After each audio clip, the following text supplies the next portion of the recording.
And you know, some people think that all of this is of recent origin, all of these crazy things that are going on in our society.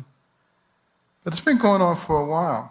I want to read you something that comes from the Congressional Record. January the 10th, 1963. We're talking more than 60 years ago. These are the remarks of the Honorable A.S. Herlong, Jr. of Florida. And these are the current, at that time, communist goals for America. Number 15, capture one or both of the political parties in the United States. Seems like they've done a good job there. Number 17, get control of the schools. Use them as transmission belts for socialism and current communist propaganda. Soften the curriculum. Get control of teachers' associations. Put the party line in textbooks. Number 20, infiltrate the press. Get control of book review assignments, editorial writing, policy-making positions. Gain control of key positions in radio, TV, motion pictures. Think about that. Number 32, support any socialist movement to give centralized control over any part of the culture, education, social agencies, welfare programs, mental health clinics. Number 40, discredit the family as an institution. Encourage promiscuity and easy divorce.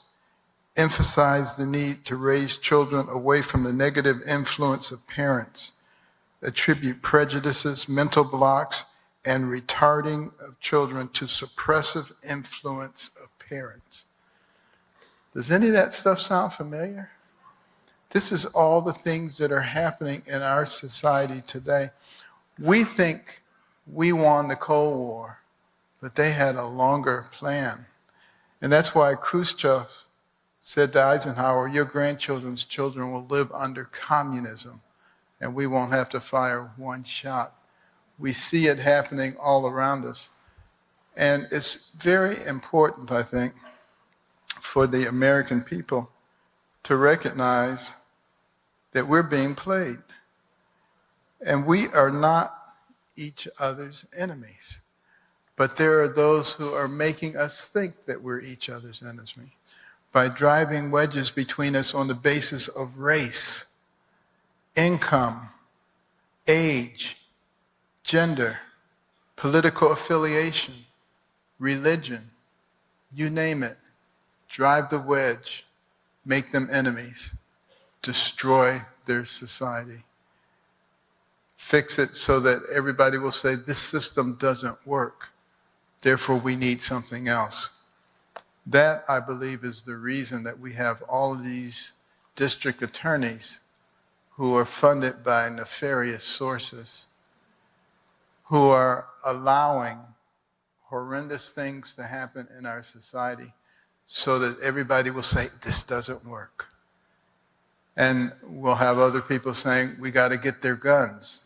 You know, there's too much criminal activity with the guns. Don't they realize that that's a violation of the Second Amendment? And people say, think about this, they say, you don't need a high-powered weapon for deer hunting or for duck hunting. How many times have you heard that? That just tells you they don't understand what the Second Amendment is. It's not about deer hunting, it's about being able to protect yourself from an overly aggressive government. That's what people need to understand.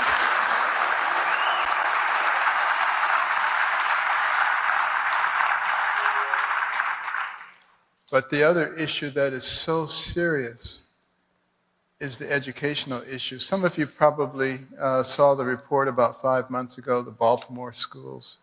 They were following 23 public schools in Baltimore, assessing them for children who could perform math at grade level, elementary, middle, and high schools. Out of thousands of kids that were assessed, The number who could perform math at grade level, 0. And it's not unique to Baltimore. We're seeing this across the country. But you know what?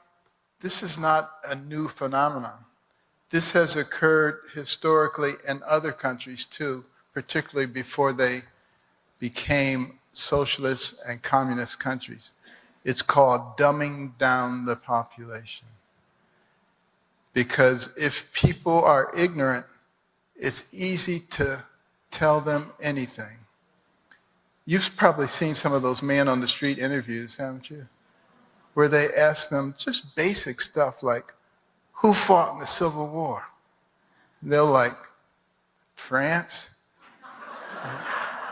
I mean, they have no idea. It must hurt to be that ignorant. But the fact of the matter is, people can tell you anything when that's the case. Someone could come up to you and say, Bidenomics really works.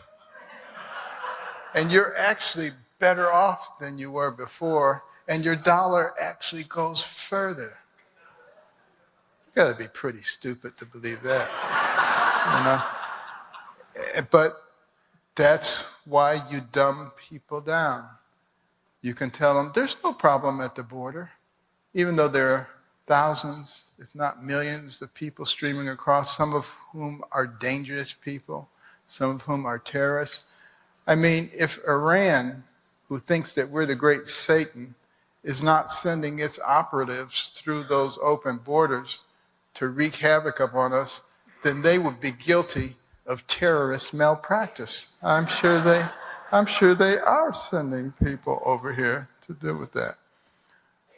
But you know what it's going to require for us to get back on the right track? Courage. It's going to require us to understand what our history is. This is a country that was founded on Judeo-Christian values and principles. Our founding document, the Declaration of Independence, says that our rights come from God and not from government. And it is us.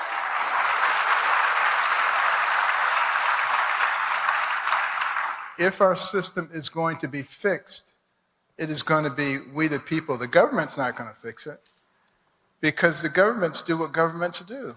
Our founders knew that. Benjamin Franklin and the whole group, they studied every governmental system that had ever existed.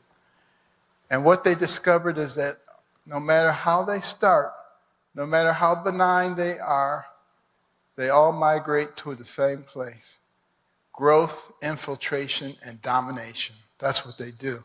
And that's why they work so hard to give us a constitution that would prevent that from happening in this country. And it's important that people understand what that constitution is, the rights that it provides for us.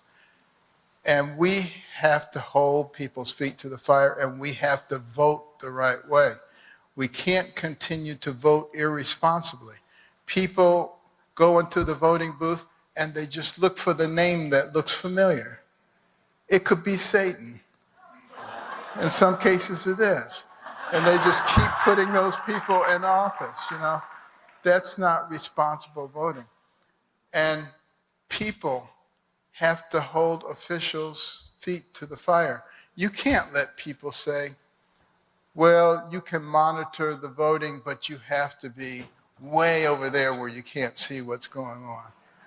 Or the signatures don't have to match, or the addresses don't have, you can't just accept that. You know, we have to be vigilant and we have to protect the integrity of the process. That's the role of the people. And we have to be courageous. And where does courage come from? It comes from God. And think about Fort McHenry in the War of 1812 when the British were there. And they said, we're going to knock that fort down and we're going to get that flag down. And the bombs were bursting in air and their rockets were going and they thought they were going to win. But our soldiers were so determined.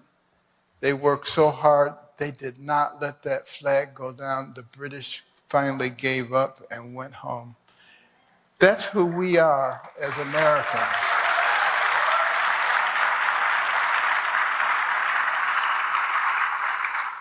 And we must remember, if we're going to be the land of the free, we must also be the home of the brave. Thank you. God bless you all.